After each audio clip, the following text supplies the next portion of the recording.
Since nabanggit nyo na rin po yan, Chairman, kahapon meron pong manifestation si Senator Cheese Escudero. May sinasabi po siya dito, basahin ko na lang, Chairman, gusto naming hingin ang reaksyon nyo dito. Sabi po dito ni Senator Cheese Escudero, many officials, not just a senator, someone higher even, received the same kind of contribution in the 2022 elections. My question is simple. If what they did was legal and there is nothing wrong with what they did, then shouldn't what I did be legal and right too? But why am I the only one being investigated about this? Reaksyon niyo po dito.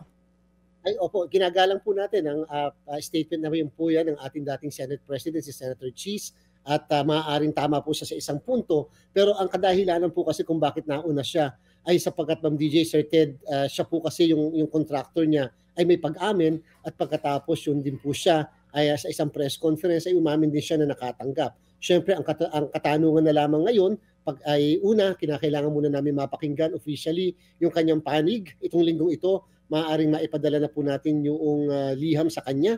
Number 2, bibigyan natin po ng due process kasi siyempre tayo ay nasa investigation stage. Number 3 ay ibabangga natin yung kanilang mga defense, contention as against doon sa mismo eksaktong probisyon ng batas. So hindi naman po dahil na single out, dahil lang po may pag-amin kasi na public works contractor, yung company nung nagbigay sa kanya, si Mr. Lubiano.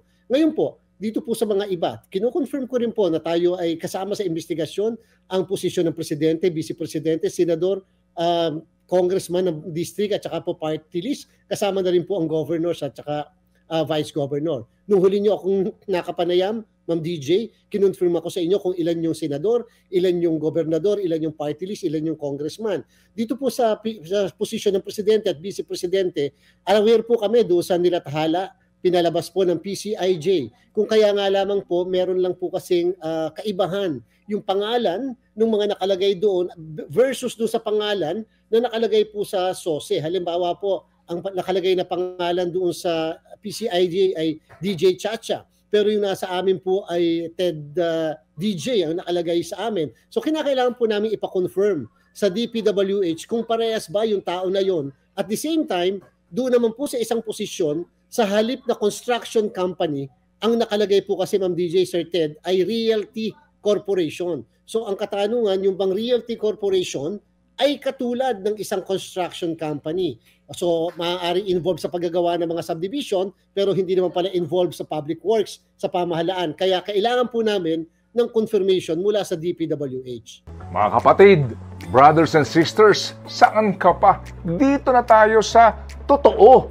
Dito na tayo sa True FM. Mga kapatid, mag-subscribe and follow po kayo sa social media accounts ng True Network PH. Yan po kami. Hanapin nyo lang True Network PH, Facebook, Instagram, YouTube, TikTok, and podcast. Mapa Apple or Spotify man yan, mahahanap nyo kami. Lahat ng mga napapanood at napapakinggan nyo po sa programa, nasa social media accounts namin yan. So, paano mga kapatid? See you sa social media!